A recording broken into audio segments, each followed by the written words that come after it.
नमस्कार. जय श्रीराम. मंडळी, दोन सामान्य माणसंही एकत्र येतात, दोन विचार एकत्र येतात, तिथे मतभेद हे होणारच.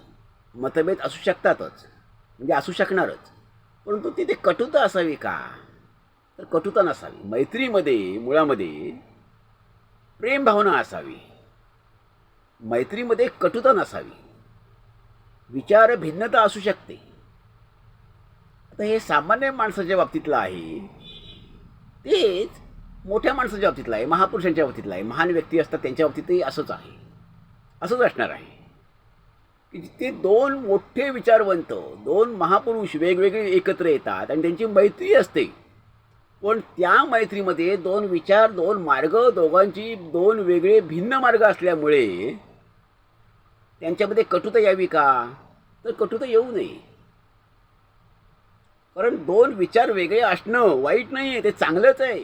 आणि ते राष्ट्र उभारणीसाठी, समाजासाठी, समाज सुधारण्यासाठी ते चांगलंच असणार आहे, उपकारकच असणार आहे. आणि अशी महान परंपरा आपल्या देशाला, महाराष्ट्राला आहे आणि जगालाच आहे, मानवतेला आहे. अशा अनेक महान विचारवंत तत्त्वज्ञ असे होऊन गेलेले आहेत. म्हणजेच मैत्री कशी असावी?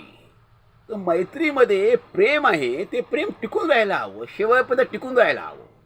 केवळ विचार वेगळे आहेत म्हणून तिथे कटुता येता कामा नये.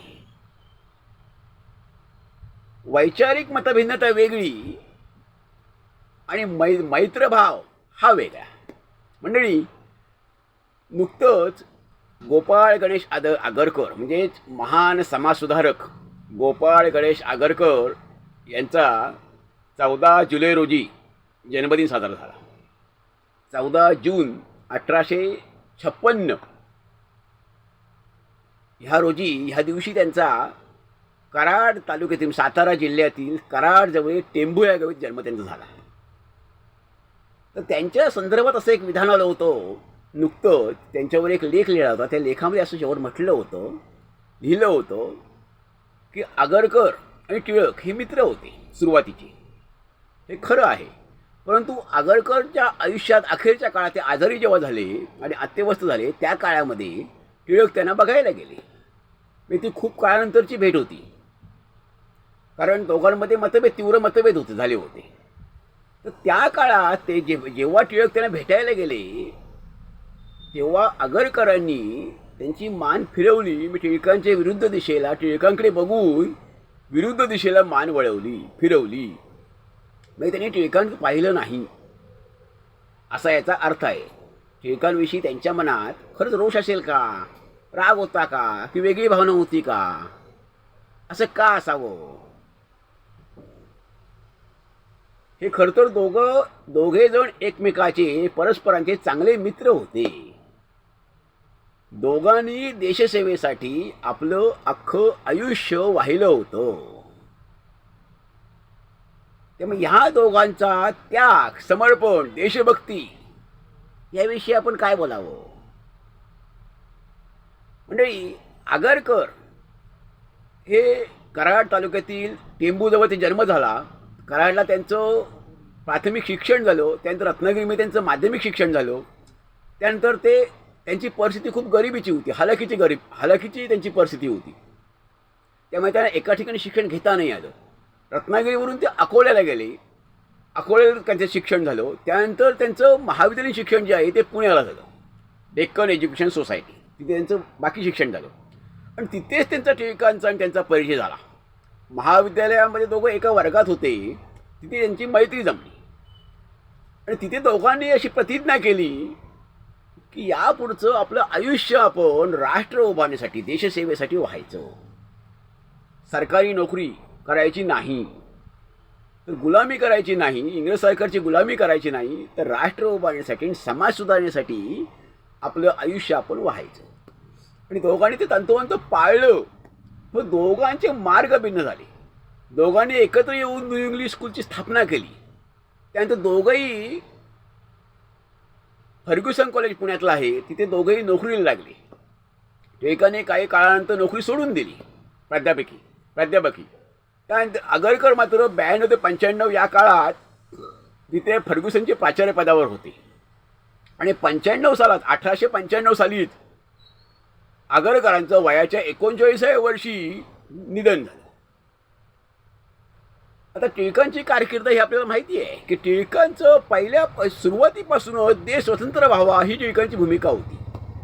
आणि आगरकरांची घडवण ही वेगळ्या ह्याच्यावर झाली होती, विचारधारेवर झालेली होती की आगरकरांना समाज सुधारण्याचा ध्यास लागला होता की समाजात असणारी अंधश्रद्धा, स्त्रीची गुलामी, स्त्रीवर होणारे अत्याचार, अन्याय, त्यामुळे स्त्रीला स्वातंत्र्य, ह्यासाठी आगरकर आग्रही होते की स्त्री स्वतंत्र झाली पाहिजे, ती गुलामीतून मुक्त झाली पाहिजे, समाजातली अंधश्रद्धा दूर झाली पाहिजे. आमचा रूढीग्रस्त समाज आहे, अंधश्रद्धा समाज आहे, ते समाजातून हद्दपार झालं पाहिजे, समाज साक्षर झाला पाहिजे, स्त्री शिकली पाहिजे, सक्षम झाली पाहिजे, तर स्वातंत्र्याला अर्थ राहील. ही यांची भूमिका होती, आगरकरांची भूमिका होती की स्वातंत्र्य मिळून नुसतं उपयोग काय आहे, आम्ही स्वतंत्र झालो अशी फुशारकी मिळवण्यासाठी, फुशारकी मारण्यासाठी आम्ही स्वातंत्र्य मिळवायचं आहे का? आम्ही स्वातंत्र्य जे मिळेल आम्हाला त्यासाठी आम्ही सक्षम नको का?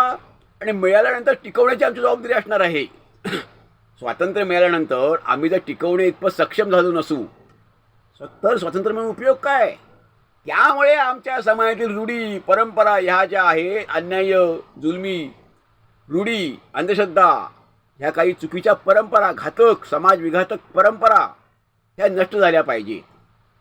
आणि स्त्री जी आहे, स्त्री एक माणूस आहे, तिला माणूस म्हणून तिला वागणूक मिळाली पाहिजे, स्त्रीला सन्मान मिळाला पाहिजे, स्त्रीला प्रतिष्ठा लाभली पाहिजे, ही आगरकरांची भूमिका होती. म्हणून त्या काळातही आगरकरांनी स्त्रियांनी जॅकेट घालावं अशी आग्रही भूमिका मांडली होती. त्यामुळे पुण्यातल्या सनातन्यांनी खूप त्यांना जंग पछाडला. आगरकरांना इतका पुण्यातल्या सनातन्यांनी त्या काळात त्रास दिलेला आहे की घरावरून, घरासमोरून आगरकरांच्या जिवंतपणी प्रेतयात्रा काढलेली आहे. आगरकरांच्या जिवंतपणी त्यांची प्रेतयात्रा काढली, इतका त्यांना त्रास झालेला आहे. त्यामुळे मग टिळकांची भूमिका मात्र अशी नव्हती. मग टिळकाने समाजात अंधश्रद्धा वगैरे राहावे असं वाटत नव्हतं, समाज सुधारणा व्हावी हे वाटत होतं. पण हे असलं तरी प्राधान्यक्रम दोघांचे वेगळे होते. आगरकरांचा प्राधान्यक्रम काय होता की आधी सुधारणा झाली पाहिजे, समाजात सुधारणा झाली पाहिजे, तर स्वातंत्र्याला उपयोग आहे. आणि टिळकांचा प्राधान्यक्रम काय होता तर आधी स्वातंत्र्य, आधी इंग्रजांना हाकलून देऊ, मग आपलं काय करायचं आपण ठरवू, आपण देशाचे मालक आहोत. त्यामुळे या इंग्रज जे घुसखोरी केलेली आहे, इंग्रज आलेले आहे, त्यांना पहिला आपण हाकलून देऊ, मग आपला समाज कसा सुधारायचा ते आपण बघू, अशी टिळकांची भूमिका होती. ही खरं तर वैचारिक लढाई होती, परंतु प्राधान्यक्रम दोघांचा वेगळा होता, तो महत्त्वाचा होता. आगरकरांचा प्राधान्यक्रम सुधारणेला होता, टिळकांचा प्राधान्यक्रम स्वातंत्र्याला होता. दोघांचे मार्ग भिन्न होते, उद्देश एकच होता, राष्ट्र उभारणी हा दोघांचा उद्देश होता. परंतु यामध्ये झाले काय, दोघांचे तीव्र टोकाचे मतभेद झाले. सुरुवातीला टिळकांनी जो केसरी काढला त्या केसरीचे संपादकपद त्याने आगरकरांना दिलं. एवढी त्यांची दोघांची चांगली मैत्री होती, दोघांमध्ये प्रेमभाव होता. केसरीचे काही काळ संपादक आगरकर राहिले, त्यानंतर मतभेद झाले दोघांमध्ये, कारण आगरकर आपल्या मतांसाठी आग्रही होते आणि टिळक आपल्या मतांसाठी आग्रही होते. मग टिळकांनी आगरकरांनी तिथून टिळकांना केसरी सोडला टिळकांचा, आणि स्वतःचं सुधारक नावाचं त्यांनी वृत्तपत्र सुरू केलं. आणि त्यामधून त्यांनी समाज सुधारण्यासाठी कार्यलिखाण सुरू केलं, प्रबोधनपर लिखाण सुरू केलं. समाज प्रबुद्ध व्हावा, ज्ञानी व्हावा, समजदार व्हावा, अशी त्यांची भूमिका होती. आगरकरांची भूमिका होती बुद्धिप्रामाण्यवादी समाज व्हावा, ह्यासाठी आगरकर शेवटपर्यंत आग्रही होते. विज्ञानवादी दृष्टिकोन, वैज्ञानिक दृष्टिकोन समाजाने आत्मसात करावा आणि समाज बुद्धिप्रामाण्यवादी व्हावा, ह्यासाठी ते आग्रही होते. त्यामुळे आगरकर धार्मिक वगैरे त्यांनी धार्मिकता सोडून दिली होती. ते एक वेगळ्या विचार विश्वात वावरत होते, आणि तसं समाजाने आत्मसात करावं असं त्यांना वाटत होतं. आगरकर खरं तर खूप पुढचा विचार करत होते. अर्थात आगरकर जर काय महापुरुषाचे विचार असतात ते काळाच्या पुढचे असतात. त्यामुळे त्यांचे विचार हे समाजाला 50-100 वर्षानंतर कळत असतात. म्हणून ह्या लोकांना खूप त्रास सोसावा लागला. मग ह्याच दरम्यान केशरीतून बाहेर पडणं सुधारक वृत्तपत्राने सुरू केलं आगरकरांनी. आणि टिळकांच्या केशरीमधून मग आगरकरांवर खूप काही लिखाण टीकात्मक यायचं. म्हणजे त्याची पातळी काही वेळा घसरलेली आहे. त्यामुळे इतकं टिळकांकडे आगरकरांच्या विचारधारेवर इतकं प्रहार व्हायचे, इतका विरोध झाला आणि त्याचं आगरकरांना सल बोचत होती, त्याचं दुःख वाटत त्यांना होतं. संतापही त्यांच्या मनात होता. त्या संतापापोटीच त्यांनी शेवट आगरकरांनी टिळकांकडे शेवटच्या खटक्याला पाहिलं नाही. शेवट क्षणी जर बघायला गेलं तर टिळकांकडे त्यांनी पाहिलं नाही, नजर वळवली त्यांची. ह्याचं कारण केशरीतून जेव्हा आगरकर टिळक जेव्हा लिखाण करायचे, आग्रह लिहायचे, त्यामुळे आगरकरांवर त्यांनी टीका सोडलेला आहे. आणि त्याची पातळी ही काही वेळेला घसरली आहे, काही वेळा म्हणजे अनेक वेळा घसरलेली आहे. ती यांना आगरकरांना खूप दुःख देऊन गेलेली, यातना देऊन गेलेली आहे. की त्यांना असं वाटतं की माझी भूमिका समजत का नाही आहे. टिळकांसारख्या थोर एवढ्या मोठ्या व्यक्तीला माझी भूमिका जी आहे ती राष्ट्र उभारण्यासाठी सहाय्यकच आहे. समाज असा राहावा का, मागासलेला समाज राहावा का, प्रतिगामी समाज राहावा का, अंधश्रद्धा समाज राहावा का, रूढीग्रस्त राहावा का, अशा स्वातंत्र्य मिळून उपयोग काय, ही माझी भूमिका आहे ना, का कळत नाही असं त्यांना वाटत होतं. टिळकांचा प्राधान्यक्रम मात्र वेगळा होता. ह्या पार्श्वभूमीवर दोघांमध्ये कटुता आली आणि अखेरीस त्यांच्या मनामध्ये ही सल होती, ही सल त्यांना बोचत होती की मला टिळक का समजू शकले, माझे एवढे चांगले मित्र असूनही आमच्यातला मैत्रभाव का नष्ट झाला, प्रेमभावना का नष्ट झाली आणि त्याची जागा कटुतेने का घेतली, ती त्यांच्यामध्ये सल होती. आता खरं तरी असं व्हायला नको होतं. दोघांचे मार्ग भिन्न होते, तरी देखील उद्देश एक होता, राष्ट्र उभारणी. दोघांनी आपलं अख्खं आयुष्य देशसेवेसाठी, राष्ट्र उभारणीसाठी, समाज उभारणीसाठी, समाजोद्धारासाठी वाहून घेतलेलं होतं. परंतु दुसरी गोष्ट अशी, दोघांनी एकमेकाला पुरतं समजून घेतलं नाही, समजून घ्यायला कमी पडले दोघेही, हे मात्र आपल्याला मानावं लागेल, हे मान्य करावं लागेल. त्यामुळे शेवटच्या क्षणी असा तो शेवटचा क्षण आला की दुःखदायक, की आगरकरांना टिळक बघायला गेल्यावर त्यांनी मान फिरवली. अर्थात आगरकरांचा मृत्यू झाल्यानंतर टिळकांचं एक विधान आहे केशरीमध्ये की यापुढे महाराष्ट्रीयन मुलींना काळजी करण्याचं कारण नाही, ह्याचं कारण इथे गोपाळ गणेश आगरकर जन्माला येऊन गेले आहेत, गोपाळ गणेश आगरकर होऊन गेले आहेत. अशा तऱ्हेचं वाक्य, वक्तव्य, संदेश, हा शोक संदेश हा टिळकांनी आगरकरांच्या मृत्यू पश्चात दिला होता केशरीमधून. पण त्याला या सगळ्याला खूप उशीर झाला होता. आता ही गोष्ट जर बघितली गांधीजींच्या बाबतीमध्ये म्हटली तर गांधीजींना एवढा विरोध झाला होता हयातीत त्यांच्या, किंबहुना सगळ्या बाबतीमध्ये. गांधी हे व्यक्तिमत्व असं असल्यामुळे, व्यापक असल्यामुळे त्यांना खूप प्रत्येक पातळीवर विरोध झालेला होता. गांधींविषयी लिखाण अत्यंत गलिच्छ आणि टोकदार लिखाण त्याकाळात आलेलं होतं. परंतु गांधीजी कधी स्वतःची पातळी मात्र घसरून गेले नाहीत, त्यांची पातळी कधीही घसरली नाही. आणि गांधीजींनी कुणाविषयी कटुता मनात बाळगली नाही आणि गांधीजींनी कुणावर टीका केली नाही. उलट त्यांच्यावरील टीकेचं गांधींनी स्वागत केलं.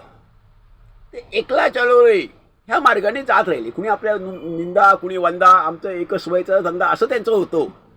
हा त्यांचा धंदा सोयीचा नव्हता, आपली म्हण आहे मराठीतली ही. पण हिते हे कमी पडले का, की त्यांच्यामध्ये कटुता का आली होती. त्यामुळे हा शेवटी व्यक्तिमत्वातला त्या व्यक्तिमत्वाचा भाग झाला. व्यक्तिमत्वातला फरक असतो. परंतु मैत्रीमध्ये विचार वेगळे हे असू शकतात. त्यात ही मोठी माणसं होती, खरंच खूप मोठी माणसंही होती. त्यामुळे ज्ञानाने, बुद्धीने, शिक्षणाने, विचारांनी, आचारांनी, नीतिमत्तेने, सर्वार्थाने ही मोठी माणसं होती. त्यामुळे त्यांच्यामध्ये ज्या गोष्टी झाल्या त्या अत्यंत दुर्दैवी आहेत. ही अशी कटुता यायला नको होती. परंतु दोघांचाही मार्ग हा राष्ट्र उभारण्यासाठी, समाजोद्धारासाठी, समाज सुधारण्यासाठी हा उपकारकच होता. मंडळी, आपल्यावर काय मत आपण जरूर ऐकायला द्यावा. धन्यवाद. जय हिंद, जय भारत.